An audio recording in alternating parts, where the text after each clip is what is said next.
दोस्तों, द्वापर युग में जब भगवान श्री कृष्ण अपने बालपन में एक पेड़ के नीचे बैठे बांसुरी बजा रहे थे, तभी उनकी तरफ एक हिरन दौड़ता चला आया और उनके पीछे जाकर छुप गया। वो हिरन बहुत ही घबराया हुआ था। भगवान श्री कृष्ण ने उसके सिर पर हाथ फेरते हुए कहा, क्या हुआ? तुम क्यों छुप रहे हो? तभी उसका पीछा करते हुए एक शिकारी भी वहां आ पहुंचा और बोला, यह मेरा शिकार है, इसे मुझे दे दो, इस पर मेरा अधिकार है। तब भगवान श्री कृष्ण बोले, हर जीवित जीव पर उसका खुद का अधिकार होता है, न कि किसी और का। तब वह शिकारी क्रोध में बोला, यह मेरा शिकार है, इसे मैं पकाकर खाऊंगा। तब भगवान श्री कृष्ण बोले, किसी भी जीव को मारकर खाना पाप की श्रेणी में आता है। क्या तुम पाप के भागी बनना चाहते हो? मांसाहार पुण्य है या पाप? क्या तुम धर्म को नहीं जानते? तब वह शिकारी बोला, मैं तुम्हारे जितना शिक्षित तो नहीं कि यह जानूं कि मांसाहार पुण्य है या पाप, पर मैं यह जानता हूँ कि जीव को मारकर खाना, इसमें कोई हर्ज नहीं। मांसाहार से एक तो वह जीव को जीव बंधन से मुक्त कर रहा है, फिर क्यों मांसाहार से मना किया जाता है? मांसाहारी होने को क्यों नहीं कहा जाता? वैसे भी मैं इसको मारकर नीचे योनि से मुक्ति दिलाकर पुण्य ही कमा रहा हूँ, फिर इस पर पाबंदी क्यों? इसे तो प्रोत्साहित करना चाहिए। जहाँ तक मैंने सुना है, जीव हत्या तो शास्त्रों में भी बताया गया है। राजा लोग शिकार किया करते थे। ऐसे तमाम तर्क देते हुए श्री कृष्ण से पूछा कि फिर क्यों ये मांसाहार गलत है और पाप की श्रेणी में आता है, क्यों? आप ही बताइए, मांसाहार पुण्य है या पाप? भगवान श्री कृष्ण समझ गए कि इसकी बुद्धि मांस खाने के कारण तामसिक हो गई है और उसने सोचने और समझने की बुद्धि भी खो दी है। फिर भगवान श्री कृष्ण बोले, इस अंतहीन विषय पर पहले मैं कोई राय नहीं दूंगा। मेरी इस छोटी सी कथा सुनने के बाद तुम ही उत्तर देना कि मांसाहार पुण्य है या पाप, और तुम्हें मांस खाना है या नहीं।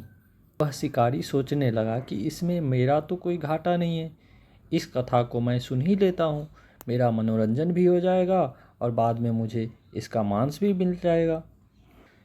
तो भगवान श्री कृष्ण ने अपनी कथा आरंभ की। एक बार मगध में खाद्य संकट खड़ा हो गया तो अन्न की उत्पादन कम रहा। राजा को चिंता हुई कि यदि इस समस्या का शीघ्र निदान नहीं किया गया तो संरक्षित अनाज कोष भी खत्म हो जाएगा और संकट भीषण हो जाएगा। तो सम्राट ने अपनी राज्य सभा में पूछा, देश की खाद्य समस्या को सुलझाने के लिए सबसे सस्ती वस्तु क्या है?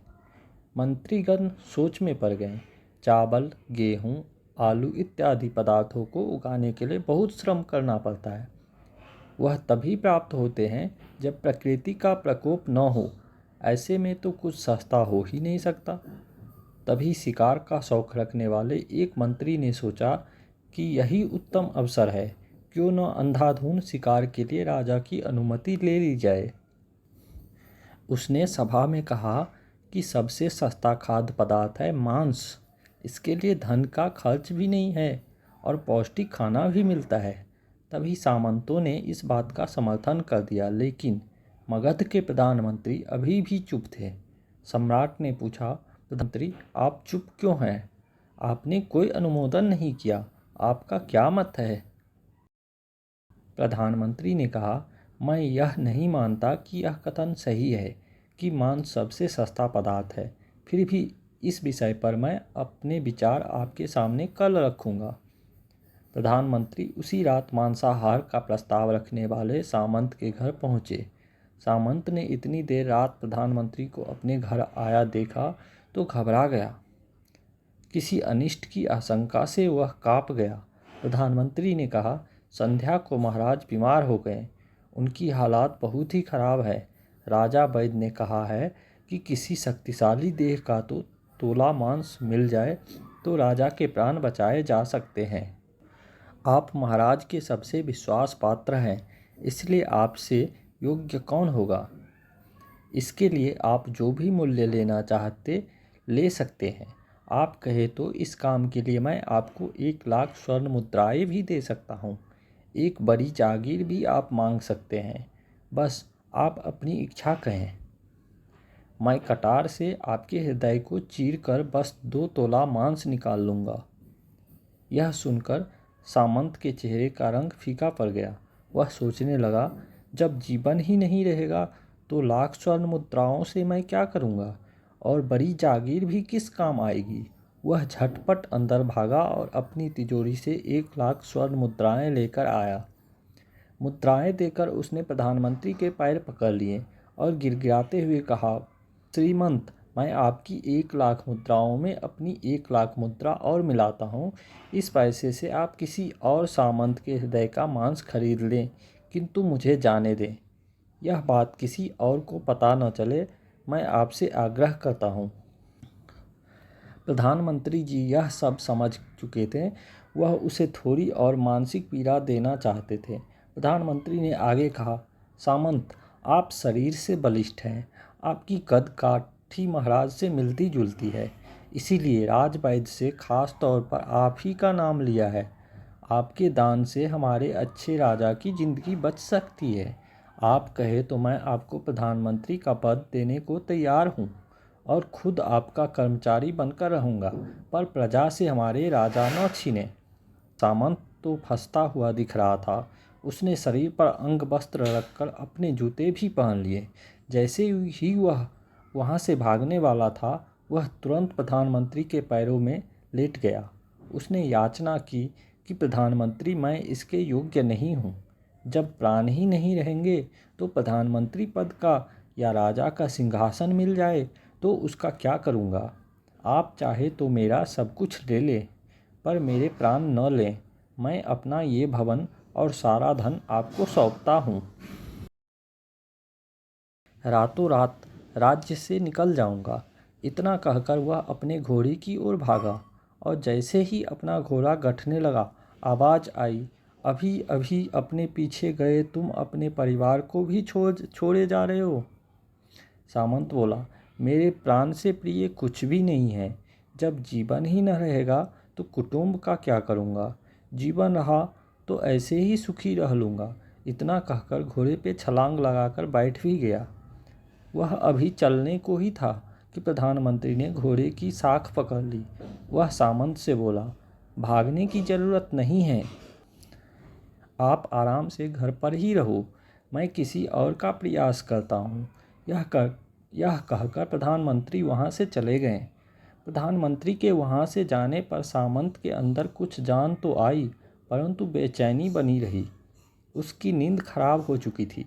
मुद्राएं लेकर प्रधानमंत्री बारी बारी से सभी सामंतों के घर पहुँचे और सभी से राजा के लिए हृदय का 2 तोला मांस मांगा, परंतु कोई भी राजी न हुआ। सब ने अपने बचाव के लिए प्रधानमंत्री को लाख और 5 लाख मुद्राएं तक दे दी। इस प्रकार प्रधानमंत्री ने एक ही रात में करोड़ों स्वर्ण मुद्राएं जमा कर ली। फिर सुबह होने से पहले ही अपने महल में पहुंच गया। अगले ही दिन राजसभा में सभी सामंत समय से पहले ही पहुंच गए। सभी यह जानना चाहते थे कि राजा स्वस्थ है कि नहीं, लेकिन कोई भी किसी से भेद नहीं खोलता था। सबको राजवैद्य की तलाश थी, उनसे ही उन्हें कुछ सूचना मिल सकती थी।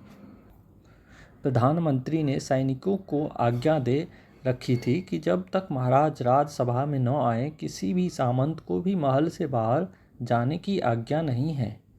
राजा सभा में अपनी चिर परिचित गति में आए और अपने सिंहासन पर आकर बैठे। सभी सामंतों ने देखा, कहीं से भी राजा उन्हें अस्वस्थ नहीं लगे। उन्हें तो कुछ हुआ ही न था। प्रधानमंत्री ने उनसे झूठ बोला। हर सामंत के मन में यही विचार चल रहा था, पर कोई भी किसी और को कुछ भी नहीं बोल रहा था। तभी प्रधानमंत्री ने राजा के समक्ष 1 करोड़ स्वर्ण मुद्राएं रख दी। राजा ने पूछा, ये स्वर्ण मुद्राएं किसके लिए हैं और कहाँ से आई। प्रधानमंत्री ने कहा, 2 तोले मांस के लिए इतनी धनराशि जुटाई है, पर मांस न मिला। अपनी जान बचाने के लिए सामंतों ने यह मुद्राएं दी हैं। अब आप यह विचार कीजिए, मांस कितना सस्ता है। राजा को बात समझ में आ गई। उन्होंने प्रजा को अतिरिक्त परिश्रम करने का निदान किया और राजा के अनाज भंडार में से अनाज निकालकर श्रमिकों को दिया गया। उन्होंने पौष्टिक सब्जियों की खेती का तुरंत आदेश दिया। वह 1 करोड़ स्वर्ण मुद्राएं इसी कार्य के लिए और श्रमिकों के कल्याण के लिए खर्च की गई। ऐसे साग सब्जी तेजी से उगी जिससे प्रजा का कल्याण भी हुआ और पौष्टिकता भी मिली। कुछ समय बाद मौसम अनुकूल हुआ और खेती लहलहाने लगी। इसी प्रकार राज्य से खाद्य संकट दूर हुआ। तो मित्रों, जीवन का यह मूल्य भगवान श्री कृष्ण हमें इस कथा के जरिए समझाना चाहते हैं कि हम यह न भूलें कि जिस तरह हमें अपनी जान प्यारी है, उसी तरह सभी जीवों को अपनी जान प्रिय होती है। अपने दिल से जानिए पराये दिल का हाल। यही संसार के संबंधों से मुक्त करने का तर्क सही है। यदि जीव हत्या जीव को संसार बंधन से मुक्त करने का तरीका है, तो अत्याचारी द्वारा किया गया नरसंहार भी मान्य है। वह भी ये तर्क दे सकते हैं कि वह लोग जीवन के कष्ट से आप लोगों को मुक्त कर रहे हैं। अगर उसके लिए वह जीवन बोझ होता तो कभी भी अपनी जान बचाने के लिए संघर्ष नहीं करता, आपसे भागता नहीं। जो आपके सामने असहाय हो जाता है, उसे प्राण गंवाने पड़ते हैं। जिन जीवों को मारकर आप खा रहे हैं, उन्हें तो प्राण बचाने का अवसर भी नहीं मिलता। बर्बरता सिर्फ वही नहीं है जहाँ सिर्फ मानव का रक्त बहता है, बर्बरता उसे भी कही जाती है जहाँ स्वार्थ के लिए किसी जीव की हत्या कर दी जाए। हम अंत समय में जिंदगी भर के पापों के लिए जिंदगी भर सुकुर्म करने की कोशिश करते हैं, परंतु हम यह भूल जाते हैं कि जब वह जीव हमारे लिए काटा गया और हमारे लिए तड़पा, उसका श्राप हमें इस जीवन में ही नहीं बल्कि अगले जीवन तक नहीं छोड़ता। परमात्मा से यह ज्ञान पाकर शिकारी परिपूर्ण हो गया और उसे ज्ञान की प्राप्ति हो गई और वह जान गया कि महानता जीवन लेने में नहीं बल्कि जीवन देने में है। शिकारी भगवान के आगे हाथ जोड़कर वहाँ से चला गया और उसने कसम खा ली कि वह अपने संपूर्ण जीवन में किसी को भी कभी चोट नहीं पहुँचाएगा। तो दोस्तों, कैसी लगी आपको हमारी यह कहानी? कमेंट और शेयर ज़रूर कीजिएगा। धन्यवाद।